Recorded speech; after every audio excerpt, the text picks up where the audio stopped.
Welcome back, folks, to the Mel Wright Show. This is episode 264. I've got a special guest. He's up for it. Even my terrible pronunciation of his surname, I'm just going to say Ricardo Good, because I've destroyed his surname. I'm going to let him quickly introduce himself. I've also got my great co-host, Robert Newman, with him. So, Ricardo, can you quickly, in like 20 seconds, quickly introduce yourself to the listeners and viewers?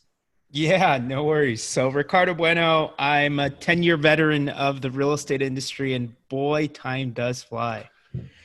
I've been at this for a while, and I geek out on everything real estate, technology, marketing, and sales. I was previously the national trainer at Cloud CMA, worked for a company called Diverse Solutions. We were acquired by Zillow in 2011, left shortly thereafter to create a startup called Agent Press with the fine folks over at Studio Press and Copyblogger. And like I said, quality people. Yeah. So like I said, time flies, but it's awesome when you're having fun, and happy to be here and geek out with you guys on some marketing stuff. That's great. And Robert, would you like to introduce yourself to the new listeners and viewers? Oh, if I must. My name is Robert Newman. Don't be like that, for God's sake. My name is Robert Newman. I'm a real estate SEO guy, one of the few. And I've been doing it a long time, for 13 years. And I like to share that information on my website, how to do inbound marketing, what it is, all the various things that affect inbound marketing, like video and content, blogging, and all that good stuff. Anyway, you can find all that at inboundrem.com if you're interested. That's great. And I just want to say to the new listeners and viewers, we had our biggest month last month. A lot of you have joined the tribe. I'd like to thank you so much. We must be doing something right. It's not me and my bad pronunciation. It must be the quality of the guests and Robert. So, Ricardo, you gave us some great topics to start the discussion. So let's go into Facebook leads ads, and what are they? Maybe you can give a quick outline, and then what kind of results you've been having and why you got a love affair with them. Yeah, I think gone are the days of getting an image together, slapping some copy, and running an ad and expecting the leads to kind of good quality leads to kind of fly in and whatnot. But on the other end of it, we see agents always spending big money on the portals. Spending big money running other sort of really expensive. I have an agent that's spending $100,000 a year running her print campaigns. When you're doing stuff like that, it's really hard, or it becomes really expensive when you look at your average customer acquisition cost. And when you're doing print at that level, I mean, what's the ROI on print? Less than 1%. And then really, how do you effectively track it? So for us, Facebook kind of presents an opportunity. It's, an opportunity, but also a challenge. An opportunity in the sense that you can kind of run ads at a very cost-effective rate to both build your brand and generate a higher quality or high-quality lead. If you kind of have certain systems in place and whatnot, because I see agents spend money on Facebook all day long, and then they'll say, well, I've tried running ads before and the leads suck. I think that marketing always works. It's just a matter of when and if you have the right systems in place. So I think, before you run ads or go down the rabbit hole of running ads, you need to have an effective sort of follow-up strategy in place and a game plan for how you're going to attack those leads, nurture them, engage them. I just want to slightly interrupt listeners and viewers. I haven't paid, honestly, I haven't paid for Ricardo to come on this show and preach what I've been preaching for about 2.5 years. I just haven't done it. I'm more honest than that. Checks in the mail. So I thought I'd just point that out. Sorry about that. No, but it's true. Like it's exactly what you guys are doing. We were talking about it a little offline, but when it comes to Facebook, the reason we're big on Facebook, I think in the last year we've managed maybe about 120 to 150,000 in ad spend for all of our agents. We're running Facebook ads because A, we can control our brand at a very cost-effective rate, and then B, by having our systems in place, what we're effectively doing is we're just building a marketing flywheel, right? We have leads coming in. by running lead ads. And then once the leads come Can you in, tell the audience what is a lead ad in? yeah. So when you log into Facebook, there's a bunch of different sort of types of campaigns that you can run. So traditionally, or what I know a lot of agents to do is like, I've tried running ads before. I'm going to boost this listing. If all you're doing is boosting posts and creating boosted ads, I think that you're not, I guess you're not doing it right. We don't do traffic ads, so we're not sending people to your website, your landing page, in hopes that they'll kind of stick around and convert on a landing page. Instead, we're using one of Facebook's campaign objectives called a lead ad. And the reason we like lead ads and the reason we run lead ads is because you're removing what we would consider call to action friction. So you're using Facebook's own lead capture forms to automatically capture certain profile information. So when you're creating your lead ad, you get to the page where you choose your campaign objective, you click lead ad, and then let's say we're advertising 123 Main Street. So I might title that ad or that campaign 123 Main Street dash lead ad. And then you go through the steps of creating your ad. You do your audience targeting, you add your budget, you do all of these things. When you get to your call to action for the ad, typically on an ad, you're going to have your copy, your image, your sort of like headline or call to action, and then a button that says learn more, sign up, download, whatever. The learn more button, what it does is it triggers this pop-up. So instead of sending somebody straight to your website, it has this pop-up that effectively automatically Facebook is pre-filling that user's contact information. So if you've ever seen this ad on your phone and you've converted, it might say something like, you authorize Ricardo to share your information with Ricardo. So you're capturing first name, last name, email address, and phone number. What we do with the lead forms is we customize the lead forms a little bit for a couple of reasons. The reason we like the lead forms is because, again, you're automatically capturing that user's profile info. But then everything we do in real estate is pre-framing. We're framing the conversation how we want it to go, right?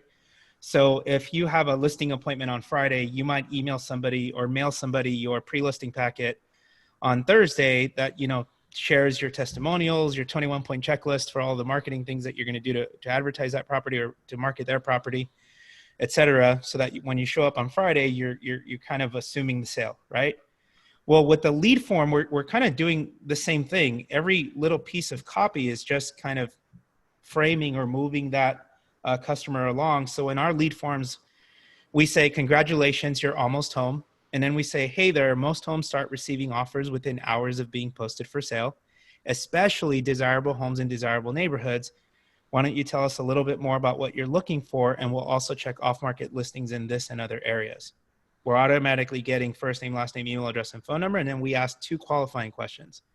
We ask them, when would you like to move? Is it 30 to 45 days, 3 to 6 months, 6 to 12, or no hurry, just looking? And then we also ask them, do you have a pre-approval letter? And the responses are, yes, I'm already pre-approved, or no, I'd like to speak to a lender. And then we use Zapier to get the leads out of Facebook and dump them into your CRM. If you guys have questions about a CRM and good follow-up, I happen to know a company. But yeah, we're once we capture that information, we then dump them into our CRM or zap them into our CRM, and we basically get aggressive with them. I think that when you're running lead ads, so off of our ad spend for the last year, we're generating buyer leads between $3 and $5 per lead. We're tracking at about 120 to 150, nets you about 1 transaction. Each listing, we recommend advertising each listing at $100 per property. We have agents that'll spend $400 or $500 a month and generate close to 100 leads for about that amount. With Facebook ads, the thing I do like to say or to kind of set a tone and expectation is Facebook is a little bit of interruption marketing. I don't think that somebody who is further along in the buying journey is logging into Facebook to necessarily search homes for sale. So those people, these are consumer direct leads, but they're anywhere from 3 to 18 months from making a purchasing decision. And so the thing to keep in mind is that Our follow-up cadence is we get aggressive within the first 7 days to try to engage them in some way, shape, or form, and to identify which are the opportunities that are hot and ready to go right now. A lack of response, so no response or a lack of engagement, to me, doesn't mean that it's a bad lead. Because the thing I like to point out is these leads are going to convert when they're ready to convert, not when we want them to convert. So I think you made a really very important point, but I think it's a point that is, and let's try and frame it in the right word. Have a go, Jonathan. It is difficult to explain that to a agent that's on commission. That fact. So I'll kind of slightly interrupt, but I wanted to get Robert into the discussion before too soon. So Robert, have you got a question? Well, I mean, we all know that I am not as involved in Facebook as you guys are. So I'm going to say, Jonathan, that you should probably continue down this thread with Ricardo. What I would like to touch on at some point, if we have time in the show, is that Ricardo has an unbelievably unique history. I don't think a lot of our people would understand who, for instance, Agent Press or Diverse Solutions are. I, however, do know who they are. And I do as well, and I know Ricardo has got an enormous. So when you did some outreach to me, and I want to emphasise this to the viewers, I haven't paid him to come on the show. He approached us, which was very nice of him. And when he did that, I thought, oh, we must have him on the show. I've been following his work for quite a while, so I thought you'd be a fabulous guest. That's I was awesome. very happy Appreciate that, guys. you did the outreach. Time I flies. have not paid him at all, listeners and viewers. He's totally independent. Well, I would like to ask some questions based on that history, if we have time. I know that Facebook marketing is enormously important. I think the best thing to do is I've got a quick follow-through question. Sure. And that will probably take us to the break, and then you can jump on and we can have a discussion about Ricardo's great experience in the industry. I just got a quick follow-through question about lead ads. Is that we've done some tests with them, and what we found is you do get a lot more people respond. And we do have we have a text and email system that follows through. So you do get more response, but we found the quality of the people to be slightly lower than taking them to a traditional landing page setup. You know, I think one of the real strengths of leads, and if I'm incorrect, please correct me, but I think lead ads, you know, its strength was it was purposely designed for the mobile age and for mobile phones, and to make it much more easier. So, but that easiness means that you get a higher volume, but maybe the quality. But by the sound of things, through your customization and some of the questions you asked, you came across that anyway, and you've been actively dealing with that anyway. Would I be correct about my assumptions? No, that's about right. The thing that we try to do, so Facebook has gotten rid of a lot of audience targeting, right? We can't do, gone are the days of being able to do household income and you know, things like that. What we try to do when we do our audience targeting is you can still narrow down your audience. The three sort of key characteristics that we're looking to identify and that we are able to identify is we use a bunch of keyword phrases to see, A, is this person searching homes for sale in some way, shape, or form online, right? So we might use phrases like, or words like apartment list, relocation, home, gated community, et cetera, et cetera. So A, is this person searching homes for sale in some way, shape, or form? B, are they serious? The way we identify seriousness is, are they searching on the portals? Realtor.com, Trulia, Zillow, Redfin, multiple listing service, et cetera. And then B, to narrow that audience targeting even further, is this a high intent lead? In other words, is it a motivated buyer? And identify that by, are they going to bankrate.com, LendingTree, clicking on mortgage calculators, running their credit report through Experian, et cetera, et cetera. So for us, we have this whole laundry list of keyword phrases, and it's basically that targeting magic, right? If they match all three of those criteria, are they searching? Are they serious? Are they a high intent buyer? Then great, we serve our ads to those people. And that's kind of the targeting that we would use. Well, you've opened a whole area that we need to discuss. We'll probably do that in the bonus content, which you'll be able to watch with the whole interview on the Mailrite YouTube channel. But we're getting close to our break, and then I'm going to unleash Robert onto you, and we'll see how it goes. We'll be back in a few moments, folks. That's awesome. He cracks up, he does. Right. We must be appealing because we're getting a lot more listeners, so it must be appealing to somebody out there. All right, we're coming back. My guest is up for it. He gets my attitude. Robert, I make Robert laugh every episode. I brighten his week. Just put it that way. So, Robert, off you go. I know you've got a number of questions to ask our guests. Well, I have a wind-up. So for those of you that are listening, it's kind of exciting because for me, I'm not saying anybody else, but for me, that Ricardo has worked for Diverse Solutions, which is an IDX provider. Now, about 2 months ago, we had the CEO of a company called IDX Broker on the show, and it was a great show. But Diverse Solutions would be a competitor to IDX Broker. It is a IDX system, not quite as popular as IDX Broker, but very, very prevalent. And then the next thing is Copy Blogger, which actually I definitely know that most people will not know the name Agent Press.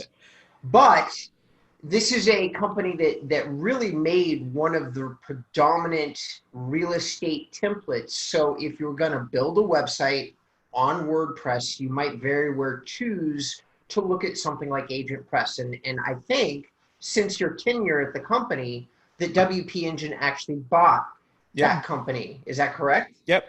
That's okay. Right. All right. So I have a big question. So it might take you a little while to answer. The only one of the three of the services that are part of your history that I don't know is West. So I guess my question would be this. How do you go from working for an IDX into a theme builder, all focused on real estate, to get to becoming a part of West? And then specifically, what is West? Like who are they? Do you know the partners? Are you a partner? Is the company that you founded? Can you give us a little bit of the history? Because I'm personally fascinated. You are pretty rare. You have all this history with real estate marketing technology companies, and we don't usually find anybody that has more than one stop at a company like that, let alone three. So there you go. Huge one. I must be having an effect on you. But your questions are getting almost as long as mine now.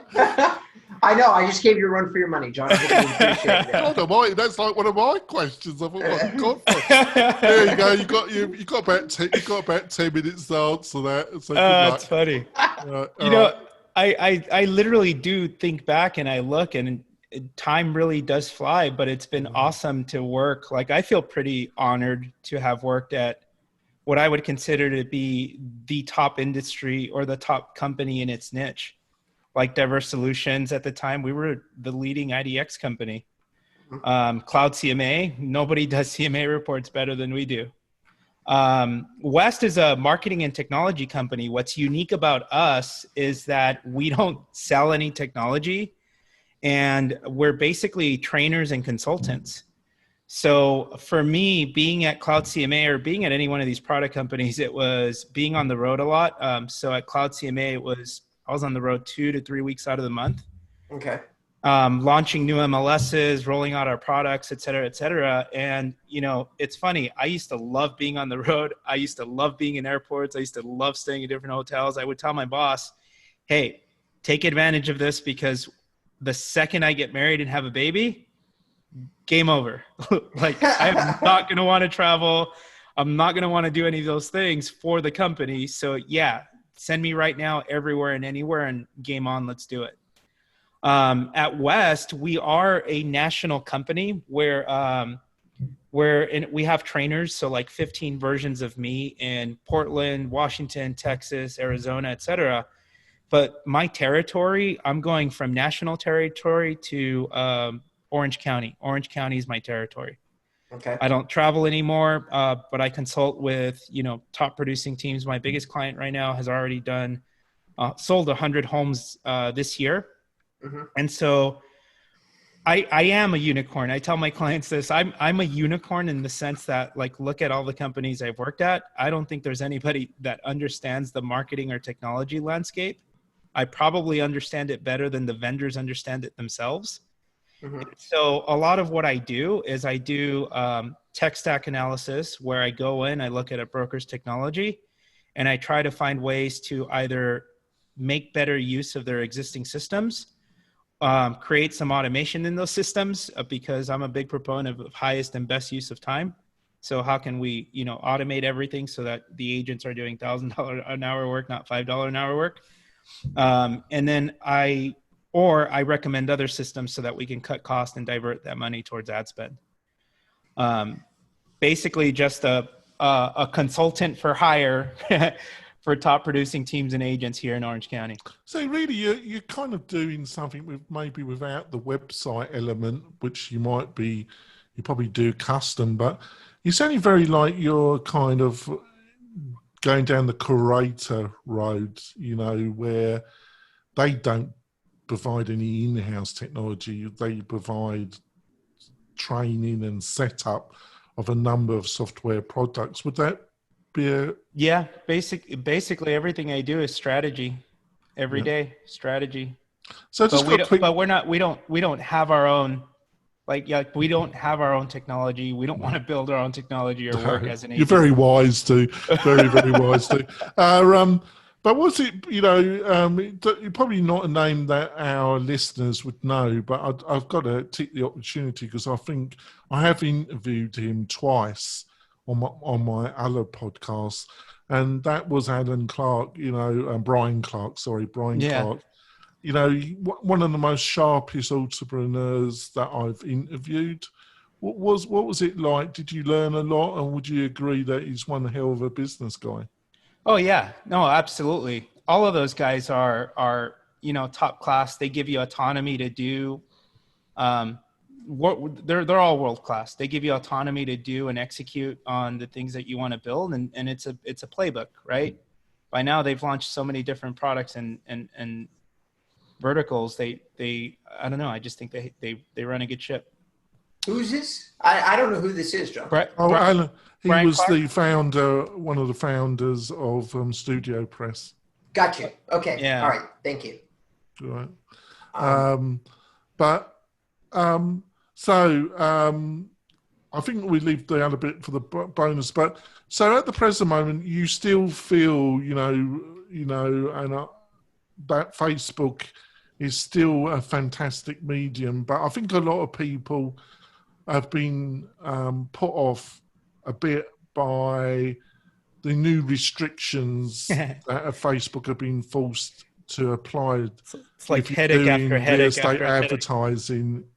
What's that? What has, obviously you've probably been having to do a lot of education to your own client base about this. So could you give what these new restrictions, well, they're not quite so new now, are they? But could you give an outline of what Facebook have had to do and why you still feel that it's still a very effective platform for real estate? Yeah, so the way we kind of tackle this is, for us, it was about building a marketing flywheel. How do we get more leads in? How do we build a sort of steady pipeline of future business? And, I go into I do maybe 40 to 60 one-on-one appointments with agents every month. Agents that are doing, 8 million in production, trying to break 10 million in production, or agents that are doing 50 and 100 million in production. Everyone's at a different stage in their career. And it's funny, I ask them, what CRM are you using, or where's your database? And the answer is always this. And it's a miracle you've gotten so far in your business when you're running off of your phone. So for us, the strategy was, okay, well, let's focus on two things. Let's focus on getting a handle of that database and, putting your past clients on some type of annual contact strategy, because it's going to be easier for you to close a referral than it is to do an online lead. If you get a referral from someone, that's like a layup, right? If you're working on online lead like a Facebook ad, it's going to be a very well guarded 3-point contested shot, right? So it's a lot harder. So for us, it was, okay, let's focus on your past client database. Let's articulate an annual contact strategy for that database. And for every 35 past clients you have, if you're executing this strategy, you should have at least 2 referrals off of those 35. And then the math just works out.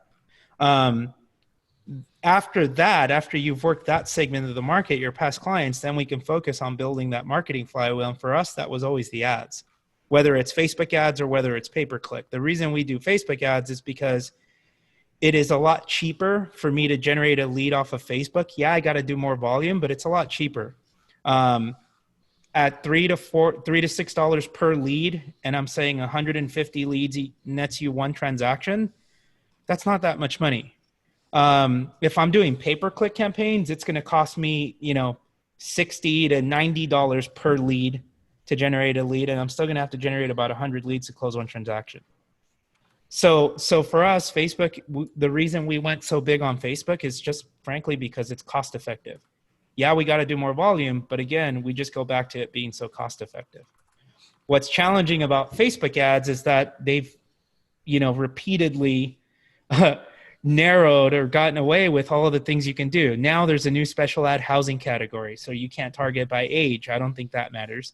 You can't target by gender. I don't think that matters either, because I don't care if you're a man or a woman. If you can afford to buy a house, I'm going to help you buy a house. They've gotten rid of like lookalike audiences, custom audiences. Like none of that to me really matters. What matters is, do you have a good website? Do you have a good CRM? You should install the Facebook tracking pixel on your website, because then you can retarget visitors.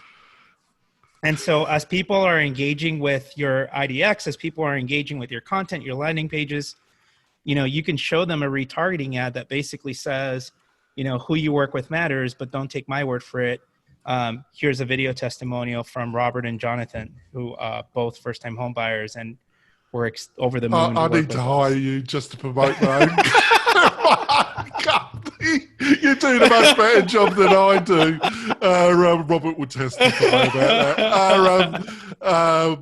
I think we're going to, I think we'll wrap up the podcast part of the show. There's going to be Ricardo has agreed to come on and talk some more, which you'll be able to see the bonus content on the MailRight YouTube channel. We're going to delve a bit more about Facebook and his history. He's I think he's one of the most knowledgeable guests on marketing to the real estate industry that we've probably had on the show. And we've had a lot of people on the show, so you want to take that as high praise. Thank you. So how can people find out, what's the best way for people to find out more about you and what you're up to? Yeah, just head on over to ricardobueno.com. If you guys are still banging your heads over what kind of ads you should be running, I put together a free Facebook ad swipe file. These are the ads that we're using for our agents right now. So I give you the templates that you can rip off and duplicate with the actual ROI, so that you can see the kind of results we're getting off of them. For that, you can just go to ricardobueno.com/MailRight and get your free downloads. That sounds great. That link will be in the show notes on the MailRight website. So, Robert, how can people find out more about you and what you are up to? As usual, I'm going to break the template of the show here and throw in a couple of additional things, but not about myself, about Ricardo. So, guys, while we've been doing this show, I've done a little bit of research. Here's what I recommend that you do if you want to find out more about Ricardo. You go to YouTube, you do Ricardo Bueno Real Estate. You'll find about 4 other podcasts that he's done, including one with RedX and a couple of other really big marketing companies. There's one on there where you seem to go deeper into the details of what you did on Facebook. So there's that. There's his website, ricardobueno.com. I also have a recommendation for who might reach out to Ricardo, because definitely I know I seem to have a good understanding. Our history is very similar. I just was on the website side, and you were on the IDX and more like bigger technology side. So if you're already an agent or somebody who is looking for somebody to help you solve the myriad of problems you have, you're making between $100,000 and $400,000 a year, Ricardo would be one of those guys who could probably untangle it for you. And trust me when I tell you, there's not very many of those guys running around. So for you, this guy is probably a really good guy to call. Can I ask you a question, Ricardo? Do you do your initial consultation without charge? Yep. Like your first... All free 99, baby. Okay. So if you actually go to bookricardo.com, that'll give you easy access to my calendar, book a free strategy session, and we're good to go. Awesome. So for anybody in that upper range, especially somebody that might be leveraging Facebook marketing or want to leverage Facebook marketing, Ricardo would probably be the guy to talk to. He probably has a lot to say about CRMs and all sorts of other things. Well, that's what we're going to discuss in the bonus content. Right. And before we finish off the podcast of the show, I forgot to mention Ricardo has a fabulous podcast, which you can go to his main site and you can listen to some of his past interviews. And I suggest that you sign up for that podcast as well as the Mailrite podcast. A good combination, I would say. We'll be back next week with another fabulous guest or internal discussion between my great co-host Robert. We'll see you soon, folks. Bye. Bye.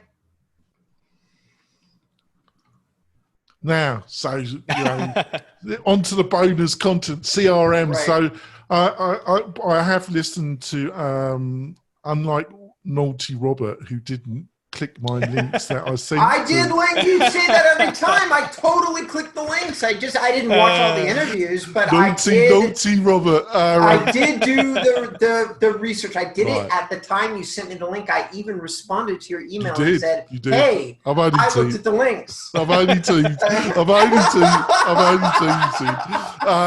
got to tease you, Robert, haven't I? It just wouldn't be that's why the people listen to the show, for me teasing you. That's what I've been told. So back to CRMs. You seem to be a big fan of Follow Up Boss. We've had them on the show. It was a long time ago. I agree with you. It's a fabulous. But the one thing I don't agree with you, and we might have a little bit of a back and forth here, is that you say it's easy to use. Extremely powerful. Very lovely UX design, one of the best. Does a lot for the money. Not the cheapest CRM, but you get what you pay for. But it might be easy for you to use, but I wouldn't say the average agent is going to find it the most easiest experience they've ever had trying to get that set up. True story. How do you respond? It's an accurate statement. Easy is all relative. It depends on who's fumbling around in there. So what my market is used to, CRMLS. So CRMLS gets Lion Desk for free as a member benefit. It's a light version of it. When I look at products, I can tell, or you can tell, okay, this product was built by developers. It's counterintuitive the way it works, or it takes me 8 to 10 steps to perform one function. That's how I feel about something like Lion Desk. So when I say Follow Up Boss is easy, by comparison, it's going to take me 2 or 3 steps to perform a function in Follow Up Boss than it is in Lion Desk. That's what I mean by when I say is it easy. I totally agree with you. We've had Lion Desk on the show as well, and a very, I don't know if they increased the price because it was a while ago when we had them on the show. But when it came to UX design, it was messy compared to Follow Up Boss. Oh, yeah. Yeah. But How do you get over but I found and I'm going to see if because Robert's written extensively on all these leading CRMs. I just thought, but I thought Follow Up Boss, I understood, because to me it was designed, it wasn't exactly designed, this is my opinion, it wasn't designed for the single agent. It was designed for a power team, either a small boutique brokerage or a online marketer that was head of a team of agents where he was sharing, or her was sharing the leads out. And that's what it seemed to me to be marketed at. Is there any credence in what I'm saying, or am I? No, I agree with you. So unless I'll send you the $20 after the interview. The agents that I recommend use them are the ones that already have their own website, and it's not built on like a Boomtown, a Chime, where you have a custom CRM built into the platform. So I have a team in Riverside that has 3 buyers agents. He regularly does between $600 and $800 a month in ad spend. And rather than distributing leads or forwarding leads or zapping leads into their own respective accounts, by upgrading to like a broker plan or a team plan on Follow Up Boss and round robining the leads, he now has like an added layer of accountability. So one of the clients I consulted with was Carrington Real Estate. We launched 2,000 Boomtown websites across 26 offices in 22 states. And we would regularly do pay-per-click, Zillow leads, homes.com leads, everyone but realtor.com, because they were really expensive. And it was my job to check in with the agents and say, hey, what happened to those 12 leads I gave you last week? And they would always say, oh, they weren't any good, or I wasn't able to get a hold of them. I'm like, bro, I can tell that you haven't logged into your system, into Boomtown, in like 16 days. What's up?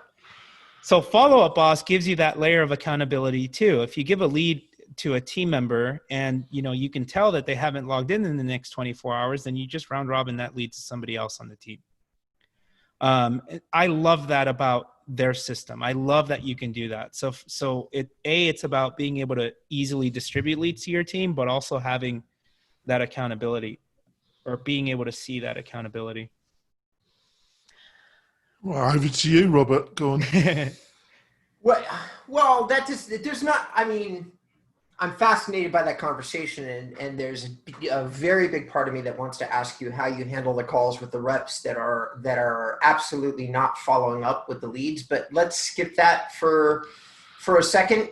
So of all the the CRMs that are out there, I know what my answer is. I'm curious to hear what you feel is the best overall. I'm not saying, believe me, I understand better than most people that it's situational. But if you just had to shoot from the hip and say, I think this is probably the best overall CRM for real estate right now, who would you say that was? See, that's a hard one. I'm probably going to go with your average everyday agent. I'm probably going to say Follow Up Boss. Okay. But I run into problems. I'll give you 2 problems, for example. I have an agent who has 19,000 records in her CRM. Okay. That's a lot. That's a lot of contacts. That's a lot of contacts. Yeah. There's things I can't do in Follow Up Boss. So Follow Up Boss will send an initial text, but it right. doesn't have text drip campaigns. Right. For me, that's almost crippling. Or right. We wanted to send a re-engagement campaign to a subsection of those subscribers. I can't, for example, create a tag that says re-engagement October 15th, 2020. I can't update that tag in bulk for all 5,000 of my segment. I have to create a zap, and I have to tell Zapier, hey, when the tag is updated, execute this drip campaign. Yeah, but the problem with that, I'm understanding what you're saying, because my other company, not only are we deeply into WordPress, we're deeply into marketing automation. So but when you're trying to explain not only a real estate agent, but the average person that's in some other field, and you start talking about tags and tagging, you totally lose them very quickly. Very quickly. They just care about the result. Right. You know, Which is why Ricardo has a job. Because if everybody did this or knew this intuitively, John, there would be no call for a guy like Ricardo West. Exactly, but it's just like I say. So no, I haven't got much. So Boomtown, we mention it, and to me, it's one of the more credible, established companies. But I don't actually know that much about it. What is your general views around the Boomtown product offering and specifically their CRM? I like them. I think I like them because they were one of the first to market for what they do. It's kind of a platform that I think is built for teams. I don't think if you're an agent that's doing, I don't know, 10, 20 million in production, I talk to a lot of them that say, I think I'm going to sign up for Boomtown because I hear they're the best. Like, you're a single agent. You don't even have a team. I don't think you need a Boomtown. I agree with you. Today, there's the platform that I find I'm migrating people off of. I'm migrating people off of Boomtown and over to Chime. So I have an agent that has a broker that has 4 buyer's agents. She's spending $1,700 a month on Boomtown. And the last time somebody logged into the platform was 142 days ago. So we're migrating them off of Boomtown and over to Chime. Chime is, I would say, a little newer to the market, not new, but newer to the market. And she's now paying a fraction of the cost. She's paying $550, maybe $650 for herself and 3 agent seats, and for a fraction of the price, right? So that, what is she saving? About $1,100 a month? That $1,100, we now have an ad spend. And they have a nice, built-in behavioral-based sort of CRM that, and an AI built in, so you don't have to outsource your lead follow-up and things like that. Oh yes, you got to add AI to the mix, haven't you? I'm a little bit cynical about that little bit, but maybe that's my English side of me, which I've been trying to improve with Robert's counselling and supervision. I've been trying to become a bit more upbeat and American. But when it comes to AI and they're saying they're using AI, my eyes start to roll a little bit. I always tell agents, like, outsourcing is better than doing nothing at all. Yeah. Because if we leave you to your own devices, you're probably not going to do the 13, 16, 20 contact attempts that it takes to convert one of these leads. No. And I don't think an agent's job should be talking to people that are ready to put an offer on a property or going on a listing appointment. Your job shouldn't be trying to chase down leads. Chasing down leads is for an ISA. If you can't afford an ISA, then you should hire a company like Verse. If Verse is still too expensive, then you should use an AI system like Structurally. If Structurally is still too expensive, here's a little not so well-known secret. Structurally is about $179 a month for up to 50 leads. However, if you sign up for LionDesk is $50 a month. LionDesk has an AI called Gabby. Gabby is $3 per lead. Here's what a lot of people don't know about Gabby, because they ask, how good is it compared to Structurally? Gabby's just a white labeled version of Structurally. And the reason it's so cheap is because part of the agreement is we'll take care of the support if you give us a deal on the monthly fee. So there you go. I think having some type of automation in place is better than. So what does Gabby? You could outline to the agent what does actually Gabby do? Obviously you can hire a physical person to follow through on these leads. Yeah. But what does Gabby actually do? So I think last year we ran about 8,000 leads through Verse. So when we looked at the stats, our end of year stats, about 58% or 68%, I forget which, kind of a big difference, I guess. 68% of the leads, let's say, contacted or converted during off hours. So they converted at 7 p.m., 9 p.m., 5 a.m., whatever. Gabby, what it does is it'll text your leads to follow up on the leads. It'll say, hey, Robert, my name's Alexa with Ricardo Bueno's team at Agent Press Realty. I saw that you were looking at a 2-bed, 2-bath, single-story home. We actually have 2 other listings that match the criteria. Did you want to schedule a showing with Ricardo to go view either of those properties? If they respond, then it increases its cadence. It says, great, before I connect you, can I ask you a few questions first? Are you already pre-approved? Yes or no? Are you already working with an agent? Yes or no? And then it goes down the rabbit hole of asking them other criteria or other basically discovery questions. If the lead doesn't engage, no problem. What Gabby does is it then follows up at least 26 contact attempts over the course of a year. So it follows up at least twice a month to check in and see where are you at? Has anything changed? So 3 months from now, it might say, hey, Ricardo, a while back you contacted us about buying a home, ... Are you still thinking of buying in Costa Mesa this year? ? I'm sure you've been on tons of sites. In case you forgot who I am, here's a link to my Zillow agent profile. I pride myself on doing the best I can for our clients. Well, it sounds pretty effective for the price if you get through Line Desk. Yeah. Right, there's a tip. I think we've, something that agents should really look at. I think we're going to wrap it up now. You're going to have to come back on the show in the new year. I don't know. I've butchered your surname, Pleasure. but you've forgiven me. Robert hasn't done his homework. I've forgiven him as well. I've done a lot of forgiveness during the show, so I feel relaxed and happy for myself. But seriously, you have to come back on the show. Hopefully you've enjoyed it. I think we've had a fantastic discussion.